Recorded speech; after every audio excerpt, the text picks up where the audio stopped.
దృక్పథం ఉన్నటువంటి మీలాంటి పెద్దలు అప్పారావు శెట్కర్ అన్న వాళ్ళు కానీ మీలాంటి వాళ్ళు కానీ ఇలాంటి గురువులకు తోడ్పాటు ఉంటే చాలా బాగుంటది. ఇదే కాకుండా మీరు కూడా మహారాజు గారు చేసినటువంటి సంకల్పంలో అడుగుతున్నామని ఏమనద్దు.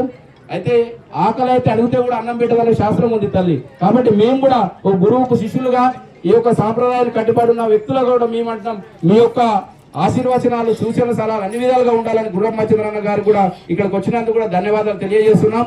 దయచేసి మళ్ళా ఇక్కడ ఈసారి ఇబ్బందికరంగా అయింది. మీరందరూ కూడా ఈ సంవత్సరం కూడా గురువు గారి ఆధ్వర్యంలో మనం కూడా ఎవరైతే మనకు దిండి ఎంబడి ఉంటున్నారో వాళ్ళకు కూడా ఒక నిర్ణయం తీసుకొని వచ్చారు.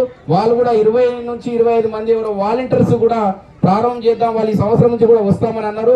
వారు కూడా గురువు గారి సలహా సూచనలతోటి వాళ్ళు కూడా ఎవరైతే ఉన్నారో వాళ్ళకు కూడా కరణ్ గజేంద్ర భారతి మహారాజ్ గారి పేరు మీద మనం కూడా వాళ్ళకు టీషర్ట్లు యూనిఫామ్ ఇవ్వడం జరిగింది.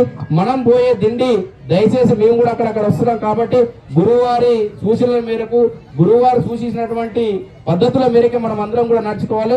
ఇప్పటి వరకు కూడా నారంకేడ్ నుంచి బయలుదేరినటువంటి దిండి మహా సంగ్రామంగా బయలుదేరుతుంది. మరి సంవత్సరంకి ఒకసారి మన దగ్గర కూడా భక్తులు చేరడం, ఈ రోజు కూడా మనకి ఇంకొక 20% జనాలు ఈసారి ఎక్కువ రావడం జరిగింది. భక్తులందరూ కూడా వారికి కూడా ప్రత్యేక ధన్యవాదాలు తెలియజేస్తున్నాం. ఇంకా కూడా మునుముందు మన ఇంటి పక్కన ఉన్న వాళ్ళు మన చుట్టాలు కానీ బంధువులు కానీ భక్తి పారపక్షంగా మనం ఏ విధంగా అయితే వెళ్తున్నామో మన పక్క వాళ్ళకు కూడా చెప్పి ఈ భక్తులు మనం కూడా వాళ్ళందరూ కూడా నిమగ్నం చేయాలని కోరుకుంటూ దీనికి సంబంధించి ఈ కార్యక్రమంలో ఆశీనులైనటువంటి గౌరవ పెద్దలు మన అప్పారావు శెట్కర్ గారు 2 నిమిషాలు మాట్లాడారు.